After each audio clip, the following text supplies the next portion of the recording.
बेचारे आप ये देखिए कि जब तक ये किसी कसाई के हाथ नहीं आ जाते उससे पहले तक इनका क्या गुजर बसर होती है। ये बेचारे रोज कूड़े के ढेर पे बैठेंगे, कूड़ा ही खाएंगे, क्योंकि और कोई तो इन्हें घास वगैरह या कुछ खाने का सामान तो देता नहीं है। राह चलते किसी थोड़ा बहुत एक दो नेक इंसान ने कुछ एक दो रोटी दे दी, लेकिन उससे पेट भी नहीं भरता। तो ये बेचारे मतलब आप ये देख लीजिए पूरे के पूरे बेचारे बच्चे कूड़े पे डिपेंड है। मैं उन लोगों से ये वाली चीज़ कहना चाहती हूँ जो इस तरफ ध्यान नहीं देते। आप मुझे ये बताओ, कूड़ा किसी का भी खाना नहीं बन सकता, चाहे उसमें कोई बेजुबान हो या हम इंसान हो।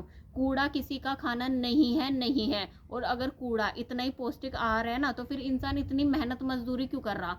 इतना सारा कूड़ा पड़ा रहता है सड़क पे, वहां पे जाके कई सारी पन्नियां ले जावे और उसे कूड़े को वहीं पे बैठ के खाओ और अपने घर परिवार के लिए भी ले जाओ। तो भाई कूड़ा, जो चीज़ हमें अपने लिए पसंद नहीं है वो हम दूसरे के लिए कैसे सोच सकते हैं कि वो उसे चल जाएगी ये वाली चीज़। भाई मैं कूड़ा नहीं खा सकती तो मैं किसी को कूड़ा खाते हुए देख भी नहीं सकती। और कई सारे लोग गौ माता की वीडियो बनाते हैं कि देखो ये गौ माता कूड़ा खा रही है। अरे भाई पहले तू इस गौ माता को कुछ खाने को ही दे दे, उसके बाद ही वीडियो बना ली है। मेरे से भाई इस तरीके की वीडियो कभी नहीं बन पाती, कभी भी नहीं।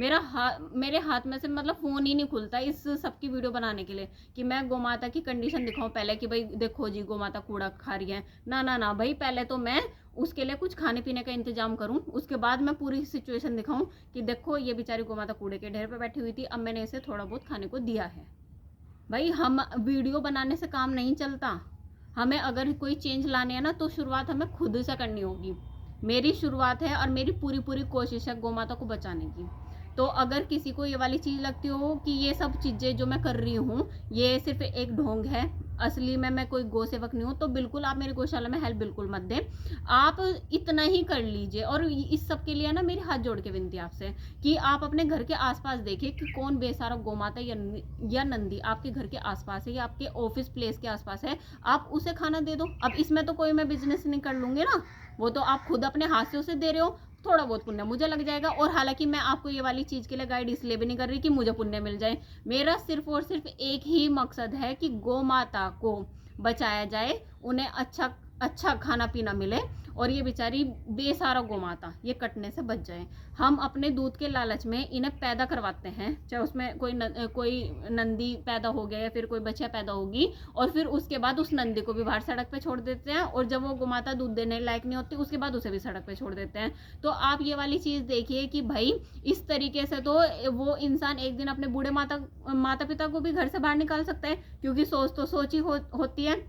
आज अपने तुम किसी छोटे से बच्चे के सामने जो कि पूरा देख रहा है ये सब सिनेरियो कि हमारे यहाँ पे एक गाय थी, ठीक है, जब वो दूध देने लायक नहीं बची उसे मेरे पापा ने बाहर सड़क का रास्ता दिखा दिया, ठीक है। तो भाई वो छोटा बच्चा बड़ा होने पे तुम्हें बाहर सड़क का रास्ता दिखा देगा, क्योंकि उसके दिमाग में एक चीज़ फिट होगी कि जिसकी ज़रूरत नहीं है उसकी घर में कोई जगह नहीं है।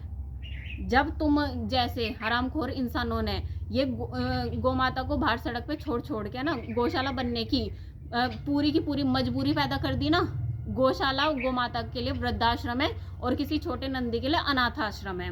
तो उसी तरीके से भगवान ने वृद्धाश्रम भी बनवाने शुरू कर दिए कि अब तुम्हारी भी कोई जरूरत नहीं है तो तुम भी बाहर जाओ, क्योंकि सोच होती है। आज तुम किसी बेजुबान पे अत्याचार करोगे तो अगला नंबर फिर तुम्हारा ही आएगा। मतलब इतने हरामखोर इंसान है, पता नहीं। मैं अपनी तरफ से मैं इतनी कोशिश करती हूँ ना बताने की, क्योंकि मैं सब चीज़ें खुद पे अप्लाई करती हूँ। मैं इस सब के बारे में अवेयर नहीं थी। देखो मैं अपना खुद बताऊँ, अब से 3.5 साल पहले मैं इस सब के बारे में बिल्कुल अवेयर नहीं थी कि इन सब के साथ इतना कुछ मतलब घटियापन लोग बाग खिनाते हैं, क्योंकि ये बेजुबान है। कभी जैसे ये मुझे राह चलते मिले तो ये बेचारे बेजुबान है, कह तो कुछ सकते नहीं, मुझे भी ये था नॉर्मल है। और आप ये देखिए, क्योंकि हम इंसान हैं, हम किसी और इंसान का ही दुख समझ सकते हैं कि हाँ मतलब हमारे जैसा ही है वो। लेकिन मैं इस इतनी मतलब एक अनोखी सेवा से मैं अब तक अछूती ही रह गई। मैं कभी इस सेवा को कर ही नहीं पाई इससे पहले। जब से मैंने ये सेवा स्टार्ट की है उससे पहले मैं इस सब के बारे में बिल्कुल अवेयर नहीं थी। तो मुझे पता है कि धरती पर मुट्ठी भर लोग हैं और उन्हीं मुट्ठी भर लोगों को मुझे कॉन्टेक्ट करना है और मुझे उन्हें ज़्यादा से ज़्यादा प्रेरित करना है कि आप भी इस तरफ ध्यान दीजिए और बेसहारा गौ माता को बचाइए। आप अपने घर के आसपास ही बचा लीजिए। आप भले मेरी गौशाला में भी हेल्प मत कीजिए, आप अपने घर के आसपास ही बचा लीजिए। मुझे पता है मैं अपनी कोशिशों में हर हाल में सफल होंगी। जैसे हमें यहाँ पे जिस भी सामान की ज़रूरत है, जैसे 200 के आसपास सीमेंट के कट्टे लगने हैं, काफ़ी क्विंटल लोहा लगना है और भी बहुत सारी चीज़ें लगने हैं। आप सबको पता ही होगा कि लेंटर डालने में क्या क्या चीज़ें चाहिए। तो आप मेरी सामान से भी हेल्प कर सकते हो और बल्कि खुद आके देखिए कि वो सामान उस पर्पज़ के लिए लग भी रहा है या नहीं लग रहा है। भाई मैं यहाँ पे गौशाला बनवा रही हूँ, हम यहाँ पे कोई होटल वगैरह नहीं खोल रहे। सबसे पहली बात, मैं यहाँ पे गौशाला का निर्माण कार्य कर रही हूँ और यहाँ पे जितने भी रहेंगे वो गोवंश ही रहेंगे। तो आप प्लीज़ मेरी हाथ जोड़ के विनती है, मैं बोलते बोलते भी थकती नहीं, क्योंकि मुझे पता है कि मेरा बोलना ज़रूरी है। मैं अगर अपनी वाणी से किसी को प्रभावित कर सकती हूँ और फिर गौ माता के लिए कुछ ना कुछ व्यवस्था करवा सकती हूँ, तो ऐसा बोलना मैं 24 घंटे भी बोल सकती हूँ गौ माता के लिए। कई लोग कहते हैं कि एक ही चीज़ बोलती रहती है। अरे भाई तेरी जबान से बोल रही, क्या मैं अपनी जबान से बोल रही? अगर मेरी माँ दुर्गा मुझे ये कहेगी तुझे 1 करोड़ बार गौ माता के लिए आवाज़ उठानी है, तो मैं पूरी स्थिति बदल दूंगी गौ माता के लिए। तो मैं 1 करोड़ क्या, मैं 10 करोड़ बार भी बोलूंगी और गौ माता की कृपा से ही बोलूंगी, माँ दुर्गा की कृपा से ही बोलूंगी और हर हाल में गौ माता को कटने से बचाऊंगी। कई लोग मेरा भी मजाक उड़ाते हैं, तूने पूरी धरती का ठेका उठा रखा है, तू सारियों को बचा लेगी, ले चल बाहर सड़क पे मैं दिखाऊं तुझे कितने सारे नंदी घूम रहे। अरे भाई तुम मेरा मजाक बनाने के लिए मेरे सामने आके ये सब बातें बोल रहे हो क्या? तुम्हें ये भी दिख रहा होगा कि मैं अकेली एक इंसान हूँ और मैं अकेली एक इंसान इस टाइम पे 60 बेसारों गोवंश का पालन पोषण कर रही हूँ और इसके अलावा जो गोवंश एक्सपायर हो चुके हैं वो भी मैंने कटने से ही बचाए हैं। वे और ऐड कर दो इस समय। तो आप ये देखो, अकेली एक लड़की ने इतने सारे गोवंश की जान बचाई है सिर्फ और सिर्फ माँ दुर्गा की कृपा से। मैं ये चाहती हूँ आप भले चाहे आप एक से ज़्यादा की जान ना बचा पाए, लेकिन कम से कम आप एक से तो शुरुआत कर सकते हैं। आप खुद, अगर आपको ना यकीन आता हो ना, आप खुद अपने घर के आसपास, अपने वर्क प्लेस के आसपास देखिए कि कौन बेसारा गोमाता आपको किस कंडीशन में दिख रही है। मैं दावा करती हूँ आप एक गोमाता का ट्रैक 24 घंटे कर लो कि वो गोमाता कहाँ कहाँ को गई, उसे कितनी गली में से उसे भगाया गया, कितनी जगह उस बेचारे को डंडे पड़े, भाले पड़े, कितनों ने उसके ऊपर भरी सर्दी में पानी फेंका, किसी ने तेजाब छिड़क दिया, किसी ने कुछ कर दिया।